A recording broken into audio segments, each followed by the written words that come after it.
नमस्कार मेरे प्यारे साथियों, welcome back to my YouTube channel. मेरे इस यूट्यूब चैनल में आप सभी का स्वागत है। दोस्तों, मैं लेके आया हूँ आपके कॉम्पिटिटिव एग्जाम के लिए दोस्तों जीके के क्वेश्चन। अगर दोस्तों आप किसी भी कॉम्पिटिटिव एग्जाम की तैयारी करते हैं तो यह दोस्तों जीके के क्वेश्चन आपके लिए अति महत्वपूर्ण रहने वाले हैं। क्या दोस्तों अति महत्वपूर्ण क्यों रहने वाले हैं?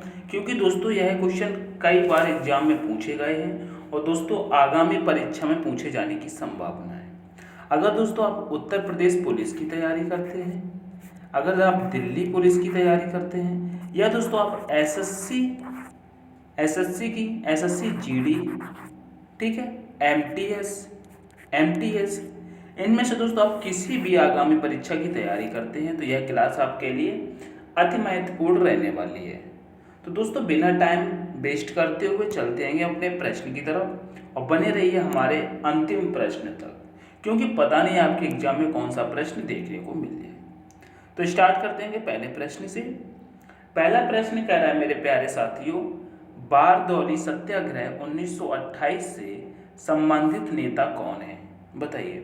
बारदौली सत्याग्रह दोस्तों जो 1928 से संबंधित है, उससे संबंधित नेता कौन है? राजेंद्र प्रसाद, वल्लभ भाई पटेल, महात्मा गांधी, या फिर दोस्तों जवाहरलाल नेहरू। तो दोस्तों आप सभी मेरे प्यारे साथियों को मालूम होगा, जो बारदौली सत्याग्रह की बात कर रहा है 1928 से, तो इससे दोस्तों संबंधित जो नेता है वह दोस्तों वल्लभ भाई पटेल है। कौन है? वल्लभ भाई पटेल हैं। तो आपको याद रखना इनको दोस्तों, वल्लभ भाई पटेल। ऑप्शन नंबर दोस्तों बी करेक्ट हो जाएगा। क्या हो जाएगा? ऑप्शन नंबर बी करेक्ट हो जाएगा। नेक्स्ट प्रश्न देखेंगे। नेक्स्ट प्रश्न कह रहा है दोस्तों, भारत में साइमन कमीशन के बहिष्कार का मुख्य कारण क्या था? बताइए। भारत में साइमन कमीशन के बहिष्कार का मुख्य कारण क्या था? समय से पूर्व कमीशन का गठन, सभी सदस्य अंग्रेज थे, अध्यक्ष ब्रिटिश लिबरल पार्टी का था, गांधी जी का सविनय अवज्ञा आंदोलन। तो दोस्तों जो भारत में साइमन कमीशन का बहिष्कार किया गया था, यह दोस्तों क्यों किया गया था? क्योंकि जो साइमन कमीशन में जो थे ना, ये जितने भी सदस्य थे सारे अंग्रेज थे। कैसे थे? सारे अंग्रेज थे। इसी कारण से इनका बहिष्कार किया गया था। तो हमारा ऑप्शन नंबर दोस्तों बी करेक्ट हो जाएगा। क्या हो जाएगा? ऑप्शन नंबर बी करेक्ट हो जाएगा। नेक्स्ट प्रश्न देखेंगे। नेक्स्ट प्रश्न है मेरे प्यारे साथियों, कांग्रेस के प्रतिनिधित्व के रूप में गांधी जी ने किस एकमात्र गोलमेज सम्मेलन का भाग लिया था? बताइए। कांग्रेस के प्रतिनिधित्व के रूप में गांधी जी ने किस एकमात्र गोलमेज सम्मेलन का भाग लिया था?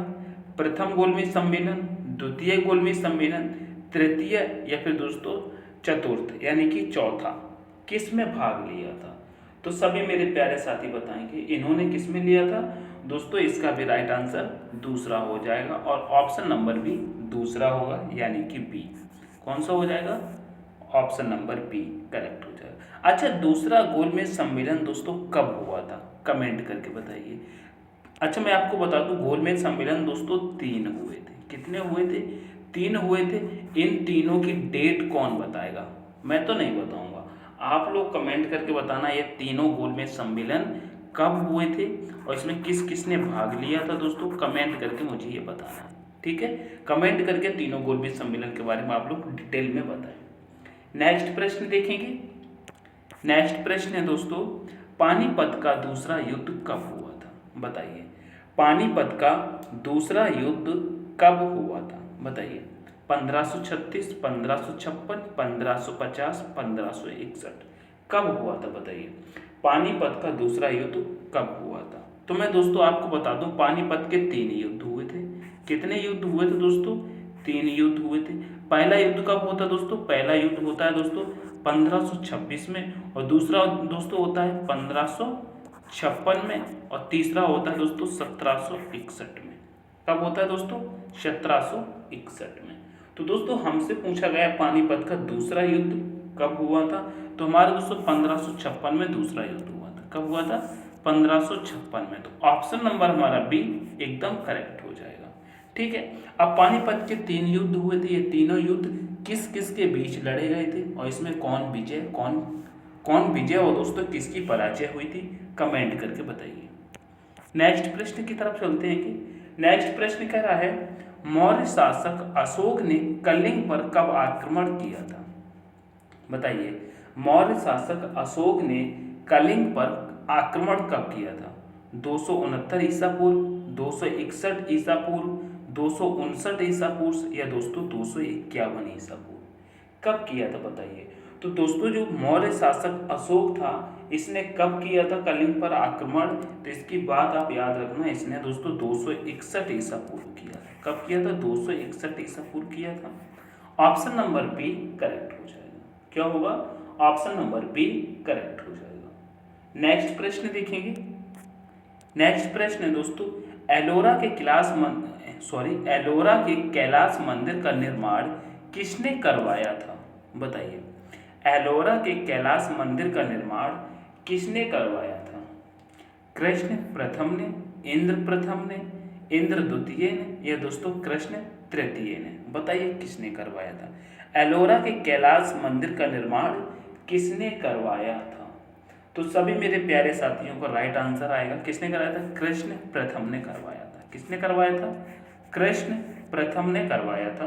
तो ऑप्शन नंबर ए करेक्ट हो जाएगा। नेक्स्ट प्रश्न की तरफ चलेंगे। नेक्स्ट प्रश्न कह रहा है दोस्तों गंधार कला किस काल में विकसित हुई। बताइए, गंधार कला किस काल में विकसित हुई थी। गुप्त काल में, मौर्य काल में या दोस्तों सातवाहनों के काल में। यहाँ पे इंग्लिश में लिखा है कोई बात नहीं, कि काल में या दोस्तों कुषाण काल में। तो दोस्तों जो गंधार कला की बात कर रहा है, गंधार कला मेरे प्यारे साथियों कुषाण काल में विकसित हुई थी। किसमें, कुषाण काल में। ऑप्शन नंबर डी आपका एब्सोल्युटली राइट आंसर हो जाएगा। नेक्स्ट प्रश्न देखेंगे। नेक्स्ट प्रश्न कह रहा है दोस्तों उत्तर प्रदेश का सबसे दक्षिणी जिला कौन सा है। बिल्कुल सिंपल सा प्रश्न है, उत्तर प्रदेश का सबसे दक्षिणी जिला कौन सा है। सहारनपुर, बलिया, सोनभद्र, बहराइच। बताइए, यहाँ पे दक्षिणी जिला की बात कर रहा है, तो दक्षिणी जिला दोस्तों हमारा हो जाता है सोनभद्र। कौन सा हो जाता है, सोनभद्र हमारा दक्षिणी जिला हो जाता है। ठीक है। अगर दोस्तों सहारनपुर की बात करते हैं, यह सहारनपुर कैसा जिला है दोस्तों, तो यह दोस्तों उत्तरी जिला है। कैसा है, उत्तरी जिला है, उत्तरी जिला है। अगर दोस्तों बलिया की बात करते हैं तो यह कैसा जिला है दोस्तों, बताइए, यह कैसा जिला है दोस्तों, यह पूर्वी जिला है। कैसा जिला है, पूर्वी जिला है। अब दोस्तों पश्चिमी जिला कौन सा है, कौन बताएगा, बताइए पश्चिमी जिला कौन सा है, कमेंट करके बताइए पश्चिमी जिला कौन सा है। 3 तो मैंने बता दिए, चौथा जिला कोई बताएगा, पश्चिमी जिला कमेंट करके बताइए। आप लोगों के कमेंट नहीं आते, बिल्कुल दोस्तों कमेंट किया करें, क्वेश्चन के बारे में डिटेल में बताया करें। नेक्स्ट प्रश्न देखेंगे। नेक्स्ट प्रश्न है दोस्तों भारत के किस राज्य को चावल का कटोरा कहा जाता है। बताइए, भारत के किस राज्य को चावल का कटोरा कहा जाता है। बताइए, इसका राइट आंसर कौन बताएगा। बताइए, भारत के किस राज्य को चावल का कटोरा कहते हैं। आंध्र प्रदेश, तमिलनाडु, केरल, कर्नाटक। अगर दोस्तों इन निम्न ऑप्शनों में से, चारों ऑप्शन में से देखा जाए भारत में चावल का कटोरा किसे कहते हैं, तो सभी मेरे प्यारे साथी बताएंगे आंध्र प्रदेश को कहते हैं। किसे कहते हैं, आंध्र प्रदेश को कहते हैं। ठीक है, ऑप्शन नंबर ए करेक्ट हो जाएगा। अच्छा दोस्तों भारत में सबसे ज़्यादा चावल या धान कहाँ पैदा होता है, तो सभी लोग बताएंगे दोस्तों यह वेस्ट बंगाल में होता है। कहाँ पर, वेस्ट बंगाल में। ठीक है, याद रखना। जूट का भी जूट भी पूछा जाता है, जूट कहाँ पर सबसे ज़्यादा पैदा होती है, तो वो भी दोस्तों पश्चिम बंगाल यानी कि वेस्ट बंगाल में। ठीक है, नेक्स्ट देखेंगे। नेक्स्ट प्रश्न है दोस्तों निम्नलिखित में से किसको सह्याद्री पर्वतमाला भी कहा जाता है। बताइए, निम्न में से किसको सह्याद्री पर्वतमाला भी कहा जाता है। पूर्वी घाट, पश्चिमी घाट, शिवालिक पहाड़ियाँ या दोस्तों विंध्य पर्वत। किसको कहा जाता है दोस्तों सह्याद्री पर्वतमाला। तो दोस्तों सभी लोग बताएंगे मेरे प्यारे साथी, पश्चिमी घाट को क्या कहते हैं, सह्याद्री पर्वतमाला कहते हैं। पश्चिमी घाट को सह्याद्री पर्वतमाला कहते हैं। ऑप्शन नंबर बी करेक्ट हो जाएगा। नेक्स्ट देखेंगे। नेक्स्ट क्वेश्चन है दोस्तों, देश में सबसे विशाल मरुभूमि कौन सी है? बताइए, देश में सबसे विशाल मरुभूमि कौन सी है? सहारा मरुभूमि, थार मरुभूमि, गोबी मरुभूमि या दोस्तों ग्रेट सैंडी मरुभूमि? बताइए क्या होगा? देश में सबसे विशाल मरुभूमि की बात की जाती है तो यहाँ पे सबका राइट आंसर आना चाहिए दोस्तों ऑप्शन नंबर ए। क्या कहते हैं कि सहारा मरुभूमि को कहते हैं। ऑप्शन नंबर ए हमारा एकदम करेक्ट आंसर हो जाएगा। नेक्स्ट प्रश्न की तरफ चलेंगे। नेक्स्ट प्रश्न कह रहा है दोस्तों, भारत में मुद्रास्फीति मापी जाती है। बताइए, भारत में मुद्रास्फीति मापी जाती है थोक मूल्य सूचकांक द्वारा, शहरी गैर कामगारों के लिए उपभोक्ता मूल्य सूचकांक द्वारा, कृषि श्रमिकों के लिए उपभोक्ता मूल्य सूचकांक द्वारा, राष्ट्रीय आय अपस्फीति द्वारा। कैसे मापी जाती है? तो यहाँ पे सबको ही बताएगा दोस्तों। यहाँ पे दोस्तों थोक हो जाएगा। क्या होगा? यहाँ पे दोस्तों इसको हम थोक कर लेंगे। क्या कहेंगे? थोक। क्या कहेंगे? थोक। ऐसे लिखेंगे दोस्तों, थोक, थोक मूल्य सूचकांक द्वारा। तो हमारा दोस्तों लोग ऑप्शन नंबर ए करेक्ट हो जाएगा। क्या हो जाएगा? थोक मूल्य सूचकांक द्वारा। ऑप्शन नंबर ए करेक्ट हो जाएगा। नेक्स्ट प्रश्न देखेंगे। नेक्स्ट प्रश्न कह रहा है दोस्तों, अंत्योदय कार्यक्रम का उद्देश्य था। बताइए, अंत्योदय कार्यक्रम का उद्देश्य क्या था? शहरी गरीबी दूर करना, अनुसूचित जातियों के जीवन स्तर में सुधार करना, अल्पसंख्यकों को उन्नत कराना या दोस्तों गरीबी में सबसे गरीब की मदद करना। बताइए, अंत्योदय का मुख्य उद्देश्य क्या था? बताइए। तो यहाँ पर दोस्तों सभी का राइट आंसर हो जाना चाहिए, गरीबी में सबसे गरीब की मदद करना। क्या? गरीबी में सबसे गरीब की मदद करना। ऑप्शन नंबर डी करेक्ट हो जाएगा। ठीक, अंत्योदय। नेक्स्ट प्रश्न देखेंगे। नेक्स्ट प्रश्न है दोस्तों, बंद अर्थव्यवस्था से आप क्या समझते हैं? बताइए, बंद अर्थव्यवस्था से आप क्या समझते हैं? निर्यात बंद, आयात निर्यात बंद, आयात बंद या दोस्तों त्रियंत की पूंजी। बंद अर्थव्यवस्था का मतलब क्या होता है? तो दोस्तों बंद अर्थव्यवस्था कहते हैं आयात निर्यात बंद। ना ही आयात हो सकता है ना निर्यात। तो ऑप्शन नंबर बी करेक्ट हो जाएगा। बंद अर्थव्यवस्था, आयात निर्यात बंद। नेक्स्ट प्रश्न देखेंगे। नेक्स्ट प्रश्न है दोस्तों, भारतीय संविधान के 73वें संशोधन का संबंध है। बताइए, भारतीय संविधान के 73वें संशोधन का संबंध किससे? बताइए, नगर पालिका से, पंचायती राज से, केंद्र राज्य संबंध से या काम के अधिकार से? बताइए, 73वें संविधान संशोधन का संबंध। तो सभी लोग बताएंगे यह 73वीं संविधान संशोधन दोस्तों पंचायती राज से संबंधित था। किससे? पंचायती राज से संबंधित था। तो आपका ऑप्शन नंबर बी यहाँ भी करेक्ट हो जाएगा। आप लोग देख रहे होंगे हमने दोस्तों 15 क्वेश्चन कवर कर लिए, जिसमें से मैक्सिमम की बात करते हैं तो दोस्तों ऑप्शन नंबर बी ही करेक्ट। आप लोग अगर तुक्का भी लगाते तो आपका आंसर कहीं ना कहीं तक सही रहते। तो दोस्तों मैं आपसे एक बात कहना चाहूँगा, क्या आपको ये मेरे प्रश्न पसंद आ रहे हैं तो एक बार वीडियो को लाइक और शेयर जरूर कर दें और हमारे चैनल को अभी एक बार सब्सक्राइब जरूर करके हमारा सपोर्ट करें, जिससे दोस्तों मैं आपके लिए हमेशा मोटिवेट रहता हूँ और आपके लिए निरंतर मेहनत करने के लिए तैयार रहता हूँ। तो एक बार लाइक शेयर और सब्सक्राइब तो बनता है। इन प्रश्न अगर आपको पसंद आते हैं तो आपका कुछ नहीं जाता है। ठीक है, तो दोस्तों मैं ज़्यादा नहीं बोलूँगा, मैं चलता हूँ प्रश्न की तरफ, आप कर लेना। नेक्स्ट प्रश्न देखते हैं कि नेक्स्ट प्रश्न कह रहा है, समग्र रूप से भारतीय संविधान लागू हुआ। बताइए, समग्र रूप से भारतीय संविधान कब लागू हुआ था? बताइए, इसका राइट आंसर क्या होगा? भारतीय संविधान कब लागू हुआ समग्र रूप से? 26 जनवरी 1950, 15 अगस्त 1947, 15 अगस्त 1948, 26 नवंबर 1949। बताइए, समग्र रूप से भारतीय संविधान कब लागू हुआ था? क्या दोस्तों यह प्रश्न आपको होमवर्क देना चाहिए? यह प्रश्न आपको होमवर्क देना चाहिए क्योंकि यह भारतीय संविधान से और सबसे इजी प्रश्न है। यह पूछा गया है समग्र रूप से यानी कि पूर्ण रूप से संविधान कब लागू हुआ था। तो दोस्तों मैं आपको यह HW देता हूँ, ये प्रश्न आप लोग आंसर करके बताना, ठीक है। मैं आपको ऑप्शन अच्छा 50-50 में दे देता हूँ, बताना 26 जनवरी 1950 को हुआ था या 26 नवंबर 1949 को हुआ था। अब तो आंसर दे ही सकते हो, ठीक है। नेक्स्ट प्रश्न देखते हैं कि भारत का प्रधानमंत्री बनने के लिए अपेक्षित न्यूनतम आयु कितनी है? बताइए, भारत का प्रधानमंत्री बनने के लिए अपेक्षित न्यूनतम आयु कितनी है? 18 वर्ष, 21 वर्ष, 25 वर्ष या 35 वर्ष? बताइए, भारत का प्रधानमंत्री बनने के लिए अपेक्षित न्यूनतम आयु कितनी है? तो दोस्तों 25 वर्ष। कितनी? 25 वर्ष होती है। ऑप्शन नंबर सी करेक्ट हो जाएगा। नेक्स्ट प्रश्न देखेंगे।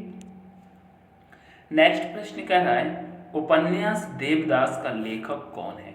बताइए, उपन्यास देवदास का लेखक कौन है? रविंद्रनाथ टैगोर, बंकिम चंद्र चट्टोपाध्याय, शरत चंद्र चट्टोपाध्याय या मुंशी प्रेमचंद? उपन्यास देवदास की बात करते हैं तो राइट आंसर क्या हो जाएगा दोस्तों? राइट आंसर हो जाएगा शरद चंद्र चट्टोपाध्याय। क्या? Sharat Chandra Chattopadhyay. Option number C correct हो जाएगा। नेक्स्ट प्रश्न देखेंगे। नेक्स्ट प्रश्न कह रहा है मेरे प्यारे साथियों, हाइड्रोजन बम आधारित है। बताइए, हाइड्रोजन बम किस पर आधारित है? बताइए, नाभिकीय संलयन पर, नाभिकीय विखंडन पर, रेडियो एक्टिव विघटन पर या दोस्तों उपरोक्त सभी पर? अगर दोस्तों हाइड्रोजन बम की बात करते हैं तो यह किस पर आधारित है?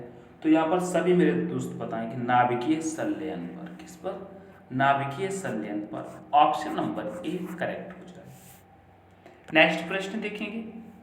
नेक्स्ट प्रश्न कह रहा है पौधों और जंतुओं के बीच की योजक कड़ी के रूप में जाना जाता है। बताइए, पौधों और जंतुओं के बीच की जो योजक कड़ी होती है उसे किस रूप में जाना जाता है? Amoeba, amoeba, Euglena, Plasmodium, paramecium. बताइए किस रूप में इसे जानते हैं? आपके ऑप्शन आपके सामने हैं, तो सभी मेरे प्यारे साथी बताएंगे। इसको दोस्तों यूग्लिना बोलते हैं। क्या बोलते हैं कि? यूग्लिना बोलते हैं। ऑप्शन नंबर बी करेक्ट हो जाएगा। नेक्स्ट प्रश्न देखेंगे। नेक्स्ट प्रश्न है दोस्तों, विटामिन B1 का अन्य नाम क्या है? बताइए, विटामिन B1 का अन्य नाम क्या है? आपके ऑप्शन है थायमीन, हीमोग्लोबिन, राइबोफ्लोविन या दोस्तों डेक्स्ट्रॉन्स। बताइए, क्या आपको विटामिन के सारे नाम याद हैं? क्या आपको विटामिन के सारे नाम याद हैं? अगर नहीं याद हैं तो दोस्तों विटामिन की एक वीडियो हमने डाल दी है। क्या? विटामिन की एक वीडियो पड़ी हुई है, संपूर्ण विटामिन है, आप वहाँ से जाकर के उसको पढ़ सकते हैं। नहीं तो मैं एक और विटामिन की वीडियो बना दूंगा, ठीक है, अगर आप लोग कमेंट करके बताएंगे। संपूर्ण विटामिन का मैं आपको पढ़ा दूंगा। अभी यहाँ पर हम सिर्फ राइट आंसर की बात करते हैं। विटामिन B1 का रासायनिक नाम तो सब लोग बताएंगे दोस्तों थायमीन के नाम से जानते हैं। क्या? थायमीन के नाम से जानते हैं। नेक्स्ट प्रश्न देखेंगे। नेक्स्ट प्रश्न है दोस्तों, प्रकाश वोल्टीय सेल के प्रयोग और सौर ऊर्जा का रूपांतरण करने से निम्नलिखित में से किसका उत्पादन होता है? बताइए, प्रकाश वोल्टेज सेल के प्रयोग से सौर ऊर्जा का रूपांतरण करने से निम्नलिखित में से किसका उत्पादन होता है? बताइए, प्रकाशीय ऊर्जा से, विद्युत ऊर्जा से, ऊष्मीय ऊर्जा से या दोस्तों यांत्रिक ऊर्जा से? बताइए। तो इसका राइट आंसर कौन बताएगा? कमेंट करके जरूर बताएं। यह दोस्तों विद्युत ऊर्जा से होता है। किससे? विद्युत ऊर्जा से। ऑप्शन नंबर बी करेक्ट हो जाएगा। नेक्स्ट प्रश्न देखेंगे। नेक्स्ट प्रश्न है मेरे प्यारे साथियों, उत्तर प्रदेश में 1860 ईस्वी में किन दो संग्रहालयों को मिलाकर एक कर दिया गया था? बताइए, उत्तर प्रदेश में 1860 में किन दो संग्रहालयों को मिलाकर एक कर दिया गया था? इलाहाबाद और लखनऊ, लखनऊ और वाराणसी, इलाहाबाद और मथुरा या दोस्तों लखनऊ और मथुरा। यहाँ पर राइट आंसर क्या हो जाएगा? तो सभी लोग बताएंगे दोस्तों जो इलाहाबाद और लखनऊ संग्रहालय को मिलाकर के एक कर दिया गया था। ऑप्शन नंबर ए करेक्ट हो जाएगा। आगे बढ़ेंगे। नेक्स्ट प्रश्न कह रहा है दोस्तों देवा शरीफ उत्तर प्रदेश में कहाँ स्थित है? बताइए देवा शरीफ उत्तर प्रदेश में कहाँ स्थित है? आपके ऑप्शन है लखनऊ, बाराबंकी, बस्ती, सीतापुर। देवा शरीफ की बात की गई है तो यहाँ पे सभी एक एक बच्चे का, एक एक स्टूडेंट का राइट आंसर आना चाहिए, क्योंकि ये उत्तर प्रदेश से पूछा गया है। किसी भी एक बच्चे का गलत नहीं होना चाहिए और राइट आंसर होना चाहिए क्या? बाराबंकी। क्या होना चाहिए? बाराबंकी। ठीक है, आगे बढ़ेंगे। नेक्स्ट प्रश्न कह रहा है हॉर्नबिल फेस्टिवल का संबंध किस राज्य से है? बताइए हॉर्नबिल फेस्टिवल का संबंध किस राज्य से है? बताइए इसका राइट आंसर क्या होगा? मणिपुर, नागालैंड, मेघालय, उड़ीसा। तो मेरे प्यारे साथियों जो हॉर्नबिल फेस्टिवल मनाया जाता है यह मेरे प्यारे साथियों नागालैंड में मनाया जाता है। कहाँ मनाया जाता है? नागालैंड में मनाया जाता है। और दोस्तों यह 1 दिसंबर से 1 दिसंबर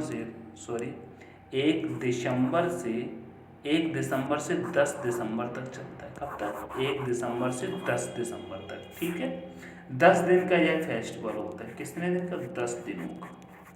10 दिनों का होता है। ठीक, क्या होता है? हॉर्नबिल फेस्टिवल, जो कि नागालैंड में मनाया जाता है। नेक्स्ट प्रश्न देखेंगे। नेक्स्ट प्रश्न कह रहा है उत्तर प्रदेश में विविध शोध संस्थान हैं, निम्नलिखित में से कौन शोध संस्थान आगरा में स्थित है? बताइए उत्तर प्रदेश में विविध शोध संस्थान है, ठीक है, लेकिन निम्न में से आगरा में कौन सा शोध संस्थान स्थित है? बताइए defence research laboratory, central building research institute, Asia delivery research and defence institute, या दोस्तों सेंट्रल ड्रग्स रिसर्च इंस्टीट्यूट। बताइए कौन सा स्थित है आगरा में? तो सभी मेरे प्यारे साथी बताएंगे आगरा में Asia delivery research and defence institute दोस्तों आगरा में स्थित है। ऑप्शन नंबर दोस्तों सी के साथ एकदम चलेंगे। ठीक है, नेक्स्ट प्रश्न देखेंगे। नेक्स्ट प्रश्न कह रहा है एक्स रंग रूट चुना जाता है।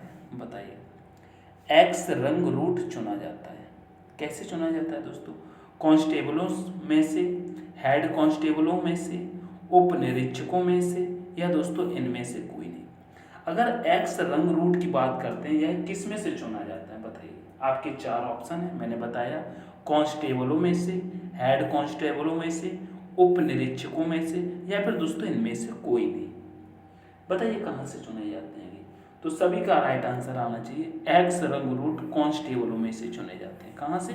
कांस्टेबलों में से। ऑप्शन नंबर ए करेक्ट हो जाएगा। दोस्तों उत्तर प्रदेश पुलिस में आपका पेपर टफ लेवल का बनाने के लिए ऐसे प्रश्न 1 से 2 डाल देता है यूपीपी में। ठीक है, 1 से 2 प्रश्न आपको ऐसे लगेंगे जो कि मैंने पढ़े ही नहीं है। तो दोस्तों ऐसे प्रश्नों को इग्नोर न किया करें, याद करें और अपने नोट्स बनाएं। नहीं भी नोट्स बना सकते हैं तो मैं इतने आराम से पढ़ाता हूँ आपको, तो आप प्रश्न का दोस्तों स्क्रीनशॉट जरूर लेते चलें। ठीक है, आगे बढ़ेंगे। नेक्स्ट प्रश्न कह रहा है निम्नलिखित में से महिलाओं के लिए पुलिस में साहस व चुनौती वाला पद कौन सा है? बताइए निम्नलिखित में से महिलाओं के लिए पुलिस में साहस व चुनौती वाला पद कौन सा है? कांस्टेबल, उप निरीक्षक, राष्ट्रीय सुरक्षा गार्ड, या दोस्तों होम गार्ड। इसमें राइट आंसर क्या हो जाएगा? तो दोस्तों यहाँ पे कहा गया पुलिस में साहस व चुनौती, तो दोस्तों कांस्टेबल ही होना चाहिए। क्या होना चाहिए? कांस्टेबल हमारा राइट आंसर होना चाहिए। ऑप्शन नंबर ए करेक्ट हो जाएगा। आगे बढ़ेंगे। नेक्स्ट प्रश्न कह रहा है निर्धन या आसक्त नागरिकों के लिए मुक्त विविध सहायता संविधान की किस अनुच्छेद में उपबंधित है? बताइए जो दोस्तों यानी कि निर्धन हैं और दोस्तों कमज़ोर हैं, यानी कि उनके पास केस लड़ने के लिए भी कुछ नहीं है, तो उनके लिए दोस्तों संविधान के किस अनुच्छेद में यह सहायता प्रदान की गई है, बताइए। अनुच्छेद 15, अनुच्छेद 39 का, अनुच्छेद 23 या अनुच्छेद 31। तो यहाँ पर क्या राइट आंसर आपका होना चाहिए? तो सबका राइट आना चाहिए अनुच्छेद 39 का, यानी कि 39 का। Option number B correct answer हो जाएगा। नेक्स्ट प्रश्न देखेंगे। नेक्स्ट प्रश्न कह रहा है 4 अक्टूबर मनाया जाता है, बताइए। यानी कि 4 अक्टूबर को क्या मनाया जाता है? कौन सा दिवस 4 अक्टूबर को मनाया जाता है? विश्व जनसंख्या दिवस के रूप में, विश्व साक्षरता दिवस के रूप में, विश्व स्वास्थ्य तथा दिवस के रूप में, स्वास्थ्य दिवस के, या था लग गया, विश्व स्वास्थ्य दिवस के रूप में, या दोस्तों विश्व, या फिर आपका राइट आंसर होना चाहिए विश्व पशु कल्याण दिवस के रूप में। आपके राइट आंसर क्या हो जाएगा? थोड़ा सा दोस्तों टेक्निकल इशू आ जाता है, जिसमें से कोई ना कोई ऊपर से मैसेज आ जाते हैं, उसको दोस्तों आप लोग इग्नोर करेंगे, अपनी पढ़ाई पर ध्यान देंगे। तो यहाँ पर दोस्तों जो 4 अक्टूबर को मनाया जाता है वह दोस्तों विश्व पशु कल्याण दिवस मनाया जाता है। ऑप्शन नंबर डी हमारा करेक्ट हो जाएगा। ठीक है, ये थे दोस्तों हमारे जीके के 30 प्रश्न। जीके के 30 प्रश्न थे।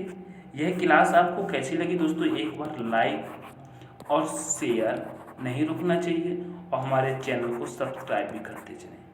सब्सक्राइब करके बेल आइकन जरूर प्रेस करें, जिससे मैं कोई भी वीडियो अपलोड करूँगा तो आप तक इसका नोटिफिकेशन पहुँच सके और आप क्लास को अच्छे से ले सकें। ठीक है, तो मैं मिलता हूँ आपको नेक्स्ट वीडियो में। तब तक के लिए take care, all the best, thanks for watching. जय भारत, जय मां सरस्वती।